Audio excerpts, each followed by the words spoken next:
자, 초전도체는 이름에도 보입니다. 전도체예요. 전도가 뭐였죠, 여러분? 고체의 에너지 T 할 때 전도 T 있었죠? 네, 바로 전류가 흐르는 정도가 전도. 전류가 잘 흐르는 물체를 전도성이 좋다라고 이야기를 한다고 했었죠. 그런데 전도체예요. 전류가 잘 흐르는 물체예요. 그런데 어느 정도로 잘 흐르냐? 앞에 초자가 붙었어요. 울트라, 슈퍼, 짱 이런 뜻이거든요. 아주 전류가 잘 흐른다는 거죠. 그러면 어떠한 경우이기 때문에 이렇게 전류가 잘 흐르는가? 온도에 따른 일반적인 금속의 저항이거든요. 저항이라고 하면 전류가 잘 흐르도록 도와주는 거예요. 아니면 전류의 흐름을 방해하는 거예요. 이름에서도 알 수 있듯이 전류의 흐름을 방해하는 거예요. 그러니까 저항이 크면 클수록 전류는 흐르기 어렵고 저항이 작아야만 전류가 잘 흐를 수가 있습니다. 일반적인 금속의 경우에는 온도가 높아질수록 저항이 커져요. 그러니까 전류가 잘 흐르지 못하게 되겠죠. 따라서 여러분들 특히 컴퓨터 같은 경우에는 이 전류로 우리가 컴퓨터의 여러 기능들을 사용하는 거잖아요. 근데 온도가 높아지면 그 컴퓨터 내부에 있는 저항의 온도가 높아지고 저항의 온도가 높아지고 저항? 물체의 온도가 높아지고 그렇기 때문에 저항이 커지게 돼서 전류가 잘 못 흘러서 온도 열을 식혀주려고 팬이 돌고 있죠.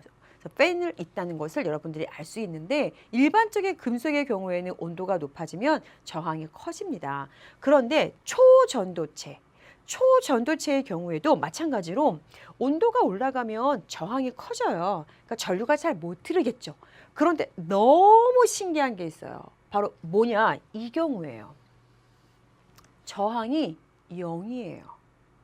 저항이 0이라는 것은 무엇을 의미할까요? 저항이 0이라는 것은 전류가 이론적으로 무한대 흐른다는 거예요. 그런데 이제 여러 변인상 무한대는 흐를 수 없으니까 전류가 아주 크게 흐른다는 겁니다. 그런데 아무 때나 저항이 0으로 되지는 않고요. 어떠한 온도 이하에서만 저항이 0이 되는 현상이에요.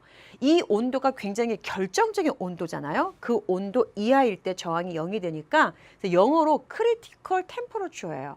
크리티컬 하면은 결정적이라는 뜻인데 번역할 때 우리나라에서 임계로 잡았어요. 한계라고 생각하셔도 괜찮아요. 혹은 결정적인. 그러니까 어떠한 정해진 온도 이하에서만 저항이 0이 되고요. 따라서 전류가 극대로 흐르게 됩니다. 우리 18강에서 전류가 만드는 자기장. 전류가 뭘 만들어요, 여러분? 자기장. 그런데 전류가 너무너무 큰 거죠. 전류가 너무너무 크니까 이 이야기는 초전도체 주변에 만들어지는 자기장도 매우 크다는 것을 알 수 있어요.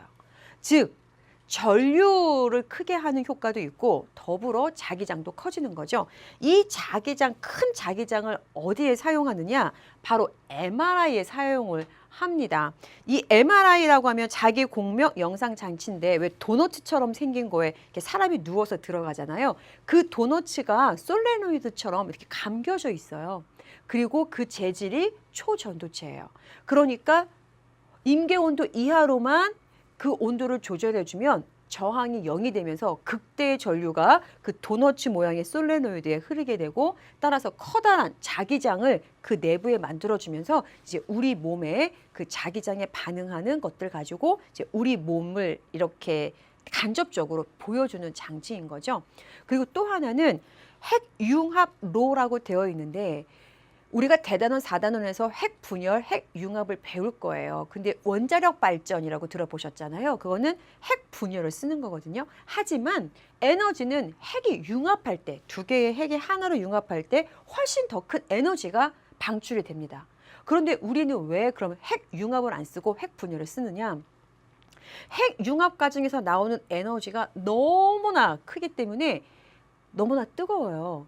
그래서 그 에너지를 담아놓을 그릇이 없어요. 그릇들을 다 녹여버립니다. 그래서 아직까지는 그 핵 융합 에너지를 담을 그릇을 못 만들어서 핵 분열을 사용을 하는 거예요.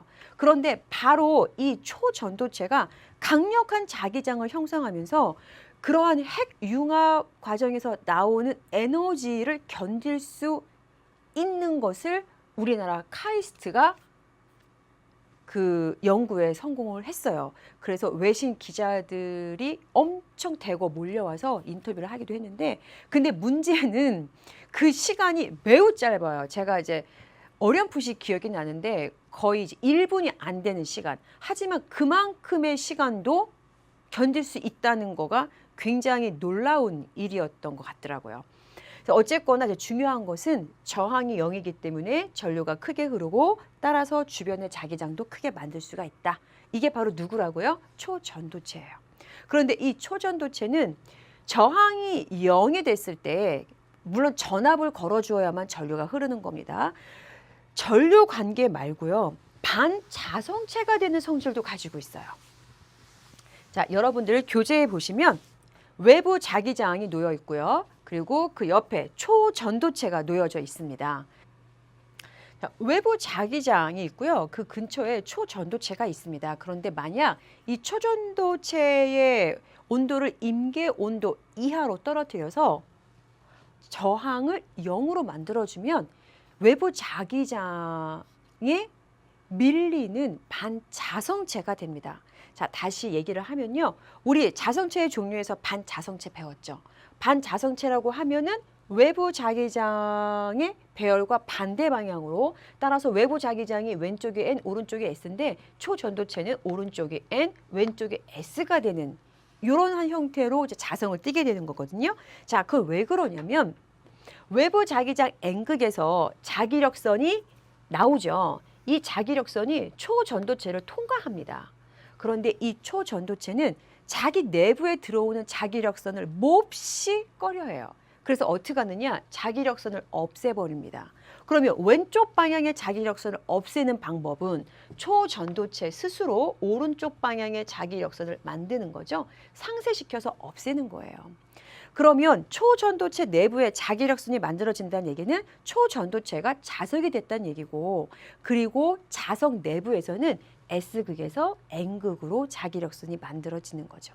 따라서 이러한 초전도체가 외부 자기장을 상쇄하려고 자기 스스로 만들어내는 이러한 자기장, 이러한 것을 마이스너 효과라고 합니다.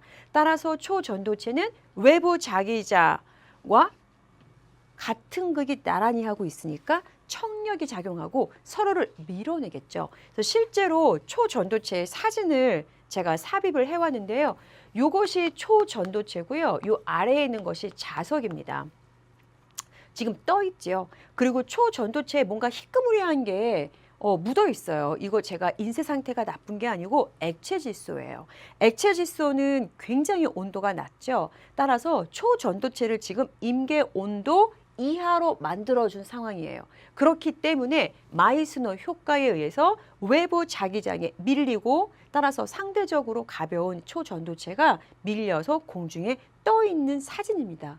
자, 이렇게 떠 있는 초전도체를 이용해서 만들 수 있는 것, 자기부상 열차입니다.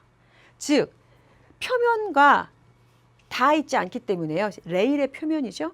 마찰을 줄일 수 있겠죠. 그러니까 에너지를 마찰에 의한 열 에너지로 손실받지 않고, 또 마찰이 없으니까 소음도 없을 겁니다.